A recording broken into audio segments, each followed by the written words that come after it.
Purnima prints Ashadam sale flat 30 to 60% discount ప్రతి 5,000 రూపాయల కొనుగోలుపై ఒక చీర ఉచితం.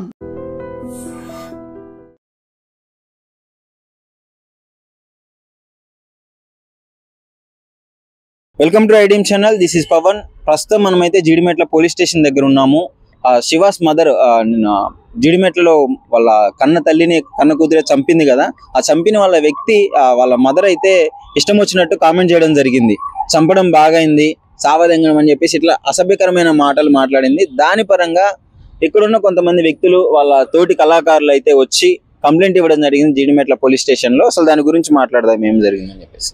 నమస్కారం అన్న. నమస్తే అన్న, ఏంటన్న పరిస్థితి? వాళ్ళ తల్లి ఎందుకు ఇంత క్రూరంగా, ఇంత కసాయి తల్లిలాగా మాట్లాడుతుంది అంటారు ఒక వ్యక్తి చనిపోతే?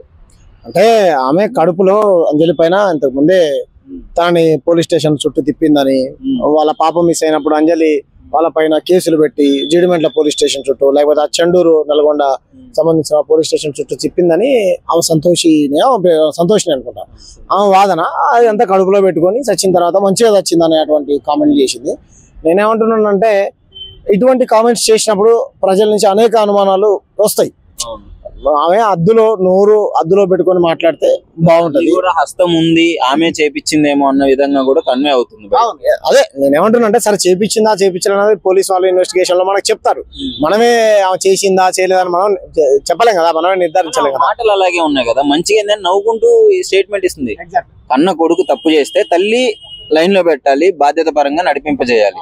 అదే తల్లి సపోర్ట్ చేస్తుంది, అదేదో గోల్డ్ మెడల్ వచ్చినట్టు. అదే దానికి సంబంధించి సార్ మరి ఇలా వేరే ఛానల్లో ఇలా కామెంట్స్ చేసింది, ఆమె పైన కూడా చట్టపరమైన చర్యలు తీసుకోండి, అంజలి మృతదేహం ఇంకా కాటికి కూడా పోలేదు, అప్పుడే ఇటువంటి కామెంట్స్ చేస్తున్నామే అని చెప్పి మేము సంబంధిత జీడిమెట్ల పోలీస్ స్టేషన్ సిఐ గారిని కలిస్తే, తప్పకుండా అండి మేము అందరం చాలా మంది ప్రజాప్రతినిధులు వివిధ అప్పుడు అంజలి ఈ ఇన్సిడెంట్ జరిగినప్పుడు ఎవరైతే ఉన్నారో అందరం కలిసి వచ్చి ఇచ్చాము.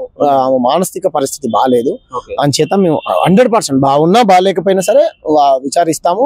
వాళ్ళ ఇంటికి మా డిపార్ట్మెంట్ పంపించాము. ఆమె ఎందుకు అలా మాట్లాడాల్సి వచ్చిందో వారిని, వాళ్ళ తల్లి గారిని, వాళ్ళ భర్తని అందరినీ కూడా విచారించి తప్పకుండా ఆమె పైన చర్యలు తీసుకుంటామని జీడిమెట్ల సంబంధిత సిఐ సార్ చెప్పడం జరిగింది.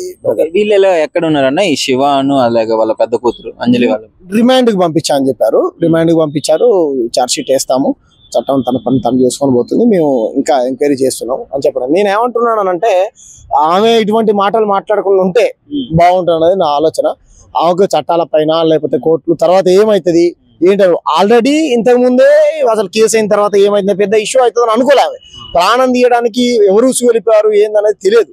ఇటువంటి కామెంట్స్ ఆమె చేసినప్పుడు ఈమెనే ఉసిగొలిపిందా, కొడుకు ఈ విధంగా చేయాల్సి వచ్చిందా, లేకపోతే పాపనే చేసిందా అనేటువంటి ఇది వస్తుంది. కాబట్టి ఇటువంటి మాటలు మానుకుంటే మంచిది అని చెప్పేసి మేము సిఐ గారికి చెప్పాము. ఆయన చాలా సానుకూలంగా స్పందించారు.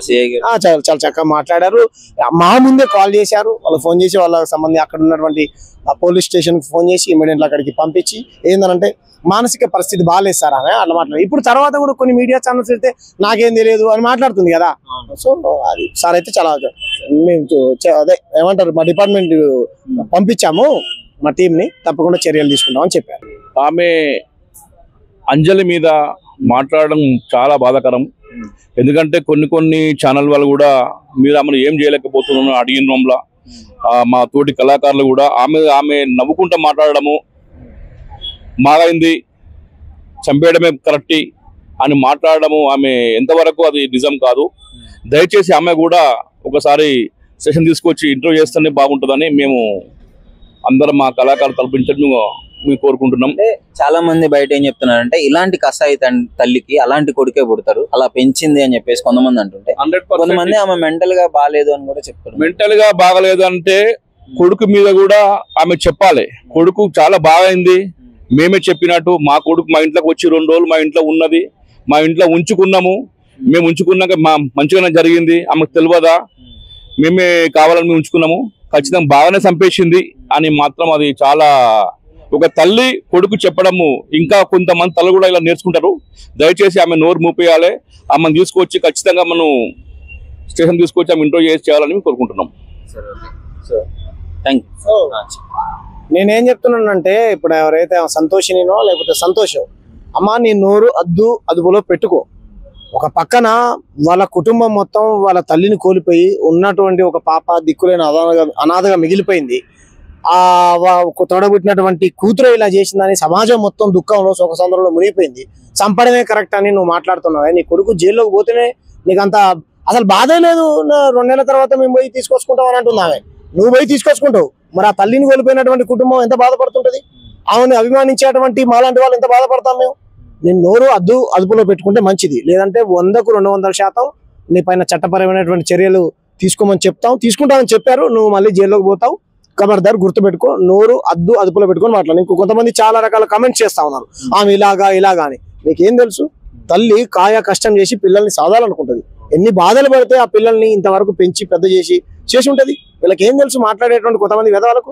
ఇంకోటన్నా నేను అదే అడగబోతున్నాను. ఒకసారి ఇప్పుడు చనిపోయిన అంజలి గారు ఎవరైతే ఉన్నారో కూతుర్ని బాగా టార్చర్ పెట్టేదని 7th క్లాస్ లోనే కేసు అయిందని చెప్పేసి 1 year ముందు వాళ్ళ తండ్రి చనిపోయినారు కదా. 7th లో అంటే అప్పుడు వాళ్ళ ఫాదర్ ఉండే ఉంటారు. మరి అప్పుడు పరిస్థితులు ఎలా ఉన్నాయి మీకు అప్పుడు తెలుసా? నేనేమంటున్నా బ్రదర్, వాళ్ళ భర్త కూడా ఏదో చిన్నపాటి ఉద్యోగం చేసేవాడు, అప్పుడప్పుడు ఇంత తాగేవాడు. వాళ్ళిద్దరు మరి భార్య భర్తలు సహజంగా పిల్లమొగల మధ్య పంచాయతీలు అవుతుంటాయి కదా. ఈ భర్త పట్టించుకోపోయేవాడు. అయినా సరే ఆమె కష్టపడి 2 పిల్లల్ని భర్తని ఇక్కడ కిరాయికి ఉంటది. ఊర్లో ఆమెకేం పొలం లేదు, సొంత ఇల్లు లేదు, ఇక్కడ కూడా ఇల్లు లేదు. ఏదో కాయ కష్టం చేసి చిన్నపాటి ఉద్యోగం చేసుకుంటూ కడుపున పెట్టినటువంటి పిల్లల్ని చదువుకుంటూ గవర్నమెంట్ స్కూల్లో చదివించుకుంటూ ఆమె చదువుకుంటా ఉన్నది. నిజంగా గనక ఆమె ఆ పని చేసి ఉంటే గనక చిన్నప్పటి నుంచి ఆమెకు బట్టలు కొనిచ్చి చెప్పులు కొనిచ్చి ఆలన పాలన చూసుకొని అంత పెద్దగా చేసేదా? కాబట్టి ఇవన్నీ పనికి మాలినటువంటి కామెంట్స్ తప్ప వేరేటువంటిది కాదు. కన్న తల్లి ఎవరు కూడా అలా చేయాలనుకున్నది. వాడి మోజులో పడి కన్న తల్లిని హత్య చేసింది తప్ప నిజంగా అంటే అంజలి మాత్రం నాకు తెలిసి అయితే మేము స్వయంగా తనతో 15 సంవత్సరాలు జర్నీ చేసినటువంటి వ్యక్తులుగా మాతో పాటు అనేక ప్రజా ఉద్యమాలలో పాల్గొన్నది, అనేక వేదికలకి మాతో పాటు పాటలు పాడినటువంటి వ్యక్తిగా అలాంటిది అయితే కాదు. ఏదో కోపంలో చెప్పు ఉంటది మేబీ, అంతే తప్ప కాదు, అలాంటిది కాదు. నిజంగా ప్రస్తుతం ఉన్నటువంటి సమాజం దేనికి ప్రయారిటీ ఇస్తుంది? ఆర్థిక సంబంధాల చుట్టూ మాత్రమే తిరుగుతుంది. మళ్ళీ ఎన్నికలంగానే చాలా విరక్తి కలుగుతాను.